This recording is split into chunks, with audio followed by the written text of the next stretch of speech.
All right, it's been a while. My hope for this project to do it quickly and get it kind of out of the way before I do 2020 lists and stuff like that didn't pan out the way I planned. I just got really busy doing a lot of other stuff. But we're going to try to make some headway on it now.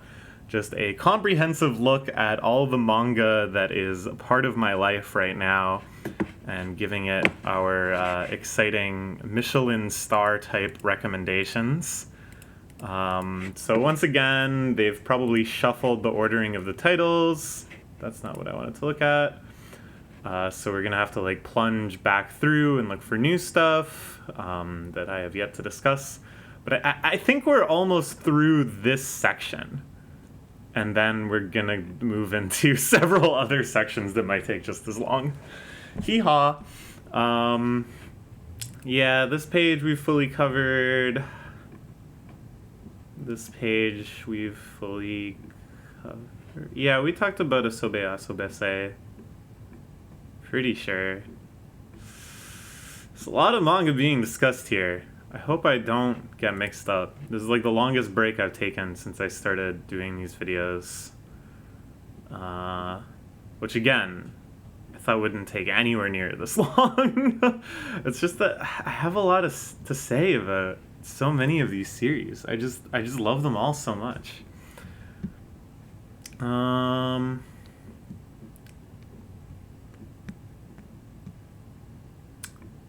Oh, we're getting through it. I'm pretty sure we talked about all of these. Famicom Rocky and the assertive student and girls who like eating and the little girl boss, the little girl dungeon inheritor working on manga. There's a gamer and a cat. And Squirrel Nuts. We read this one and this one and this one, I think. Pretty sure this as well. And this as well, and this as well, and this as well. And then this one we haven't, because I actually started reading this since I started making these videos and put the last one out. There's only one chapter of this scanlated so far. It's very strange and mysterious. I haven't looked at anything else this person's put out yet, but their art style is extremely unique, extremely intense. This kind of like painted, but very intensely shaded. The plot line is pretty interesting as well. Definitely curious about this one. I would recommend checking it out. I found it via something that Manga Dex added recently, which is popular new titles. One of my absolute favorite things that Manga Dex used to have was a little sidebar showing the most popular chapters of the day, the week, and the month. I would check that very often. It was exciting to find out new series via that, even if I didn't really like them. It was interesting to take the pulse on genres that I don't normally read. And then when there were series that I was really into, it was so exciting to see it like climb the ranks and be like, yo, Senko-san is in the top 10. We would report this to each other in a group chat I'm in.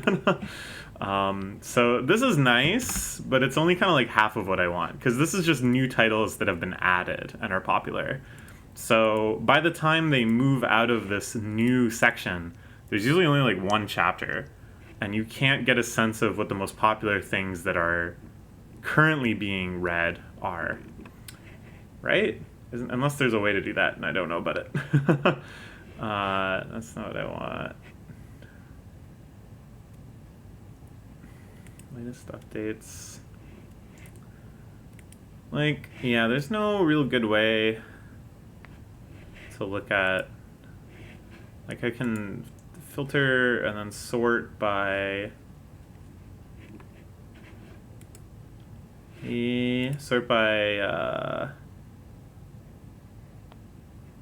most follows, I guess.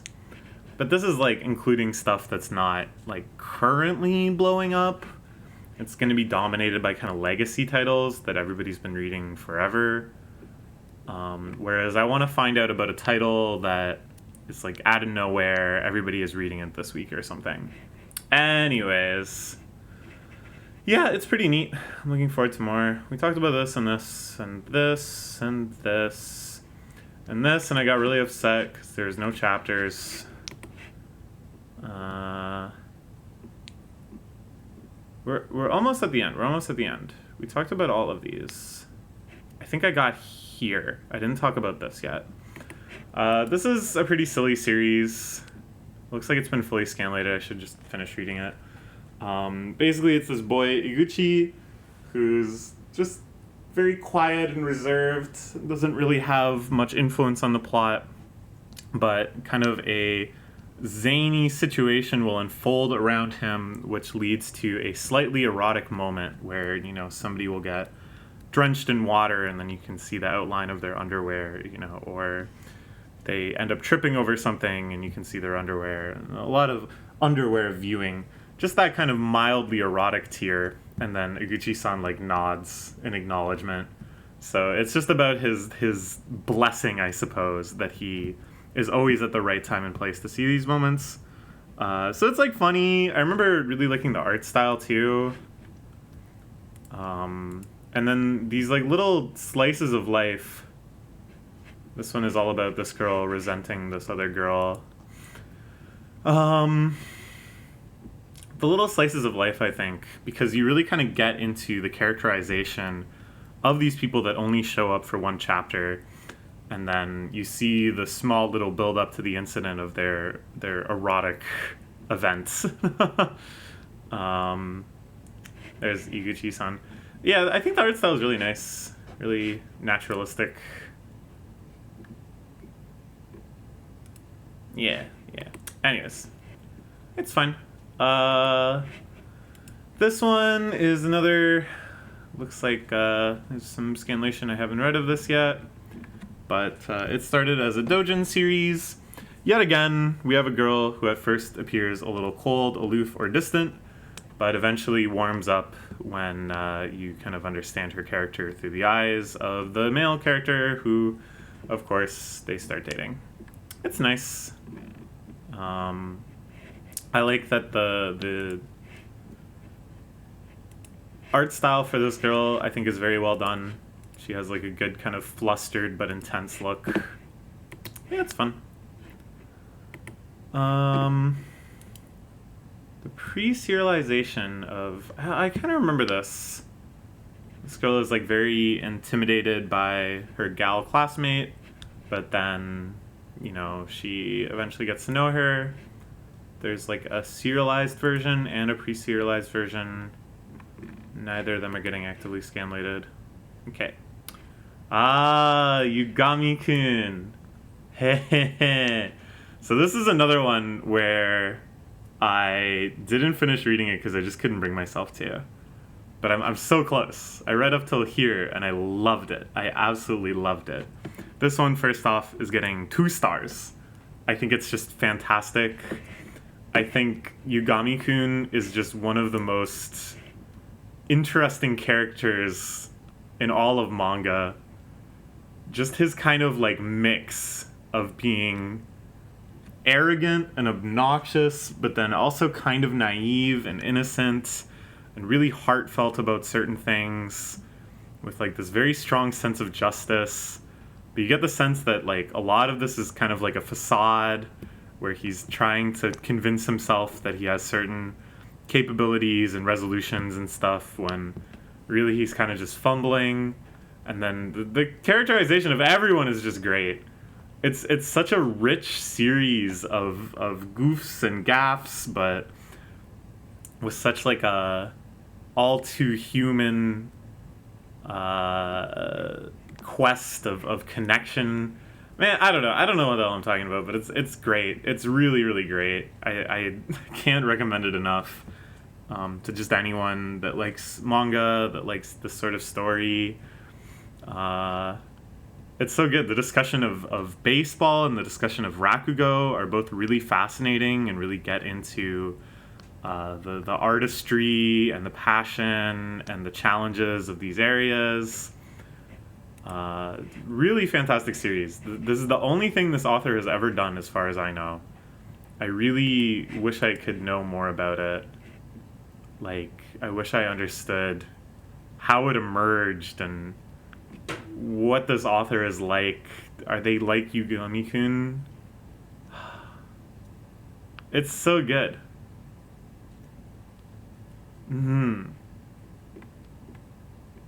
Rave reviews. You love to see it. I wanted to go here and see if there was anything else by this author that just isn't on Manga Dex. Oh, here we go. I couldn't remember where that's listed. Nope. Crazy. Crazy. It's so good. He just doesn't have any friends. Very good. This was an interesting series about what it's like to have autism or Asperger's or other things along that spectrum. It was written by someone with... they self-represent as having Asperger's. I know that that's kind of like a debated term now, and most people will just say kind of like autism spectrum disorder. But anyways, they just kind of talk about how they see the world and what kind of things are challenges for them and what sort of things they enjoy. It's very down to earth. It's not very grandstanding. It's not like it's trying to make some gigantic humanist point, but rather just kind of sharing some experiences so you can kind of relate to people on the spectrum a little better. My favorite chapter, hands down, and I still think about this chapter a lot. I think it's very fascinating. They bring in one of the top-rated Guilty Gear players, a guy I had heard of before that used to dominate like Evo and stuff, like tournaments. Like, I'm not super into Guilty Gear, but this was somebody who had risen to the level of my notice. And talking about what he likes training in Guilty Gear and kind of how it satisfies certain sort of like autistic things that he recognizes in himself. And then talking about real life martial artists and how they do these really rigorous, really intense, really repetitive exercises, and how that's not really so different than practicing fighting game combos. And what I think is like interesting is the love that this shows, that it's not like you might think, oh, isn't that kind of insulting to these experts of real martial arts to compare them to fighting game players and to suggest that they were maybe not neurotypical and that their devotion to martial arts was a result of this neurodiversity. But what this manga does, like, without even making this argument, with this argument just being self-evident, is like, that's not insulting at all. That's a really deep connection of love and understanding across generations and across disciplines, such that you really feel like these martial artists would understand and respect the fighting game players and vice versa. I don't know. It's really nice.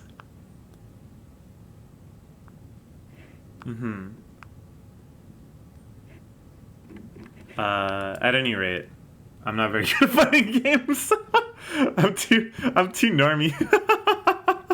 The only one I'm good at is Melee, where you don't ever have to like.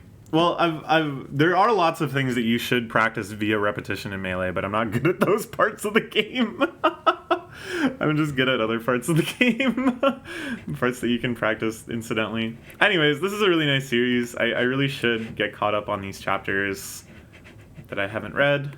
I think, you know, we owe it to ourselves to understand autistic people and to be able to befriend them and be able to accommodate the challenges they have and stuff, because autistic people are awesome.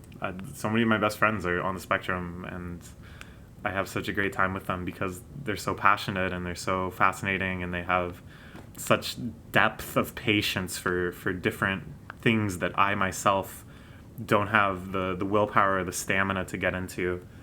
So yeah, I love any sort of effort that's like, let's bridge the gap.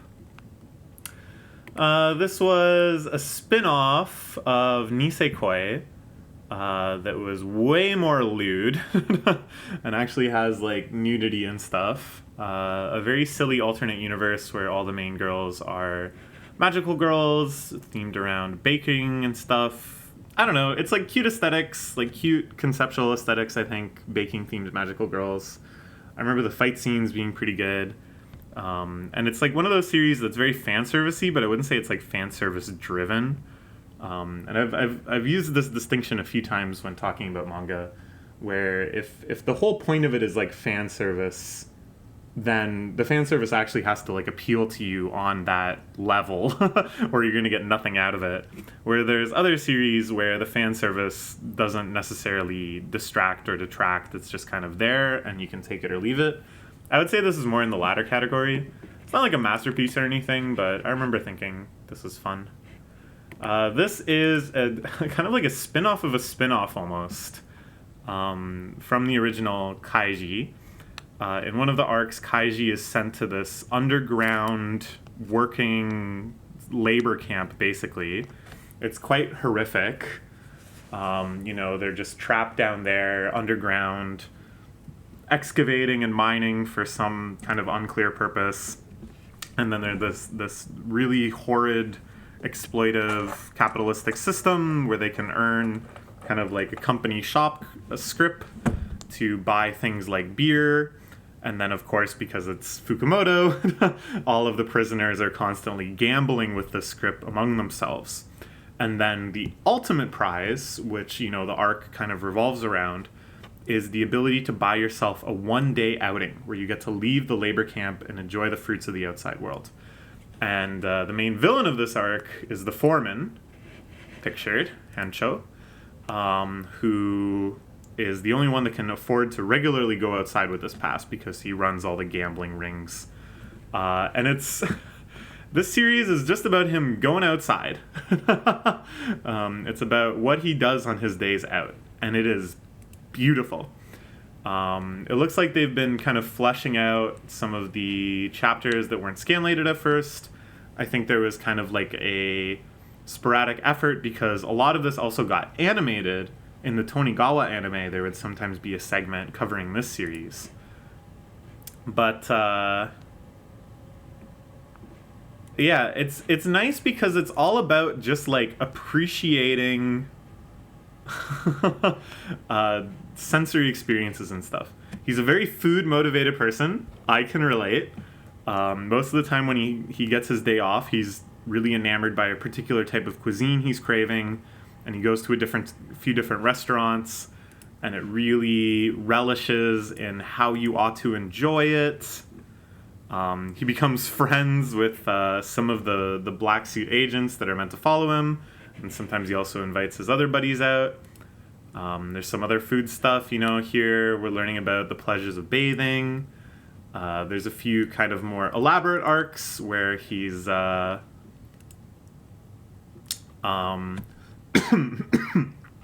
trying to come up with more money-making schemes. There's one where he recreates Netflix by buying a little portable DVD player and bringing it down to the work camp, and people can sign up for like screenings and stuff. I really love this series. And I had this sort of pet theory that what this series is about is Fukumoto himself and the other mangaka involved in this series. This is like their representation of what it's like to be a mangaka. That you slave away drawing like 90% of the time, and then occasionally, if you get enough ahead, you can earn yourself a day out. It's really cool. This one that I randomly opened is also a very, very strange one. This one has like a supernatural element that may be like a dream where they got caught in a time loop. Anyways, I love this. I wish I could read more of it. I wish these scanlations were more complete. I'm going to give this a star. I think it's just such a fun concept because there's so many manga that are focused around like eating and drinking and stuff. But the framing of this, that this is his one day out per month or whatever, or even less. And how does he make the most of it? I think is just so enthralling and gives such like a focus and motivation for every chapter that it kind of sets itself apart. And I think Fukumoto written stuff and anything kind of adjacent to that, stuff written by Fukumoto's compatriots in this mode, just have like such, because he's so analytic, he has such like a psychologically analytic mind. It's so deep. Why is this tasty? Why is this restaurant better than that other restaurant? Why is this kind of meat so enticing when really I want this other type of meat? It really examines the psychological processes behind me, just in the same way that it examines the psychology of people caught up in gambling games.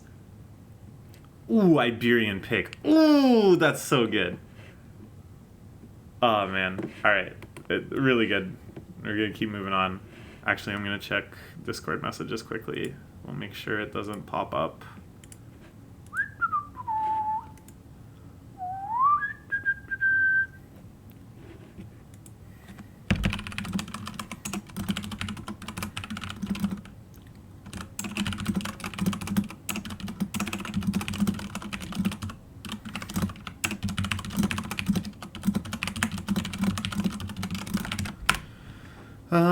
Okay. That's not what I want. Alright. Let's keep moving on. This was a silly series about animals, just animals doing stuff. I remember the art style being really nice. It's like full color. These were just originally Twitter comics. Just a really cute kind of vibe and atmosphere. All about shenanigans with the animals. Good. This is kind of goofy slice of life series where this one girl just says on. She's just kind of left speechless by the events. It has a really unique art style. It feels kind of like Western to me almost. I don't know. Just this kind of bouncing back and forth of influence produces stuff like this sometimes. She pulls her fortune and it just says on. That gives you a really good sense of what the jokes are like. Then we get an Idolmaster Cinderella Girls for Coma, just slice of life stuff. I think I started reading this because of my own Idolmaster Dojinshi. Hold on. I don't know if I've ever shown this on the channel before. Oh baby. That's right. It's a Kitsu comic. I wrote this because I was going to Comiket with my friend who was going to make an Idolmaster Dojinshi. And as motivation, I said, okay, well, you have to finish yours, or else we're going to print out and sell mine. So I made this to scare him. Anyways, you can like pause it and read it if you want. I actually think it's really good. Like, obviously I can't draw, and I don't really know the characters very well. But I think I did a really good job. I'm actually really proud of this. I'm happy that this is the finale for this section. Because, yeah, this is the finale of the series that I have marked as currently reading. A lot of them, that's kind of a misnomer because they've already finished and I just haven't finished them. Or they haven't been scanlated in a long time, so there's no real sense in which I'm currently reading them. Or, you know, I just completely forgot what they were. But that was an odyssey. That was like 5 hours going through these 6 pages. And I had a lot of fun. And now we'll move on to Plan to Read, I guess. And this one I think will go a little faster because, of course, I haven't read any of these. But I do kind of want to revisit them and get kind of like a sense of...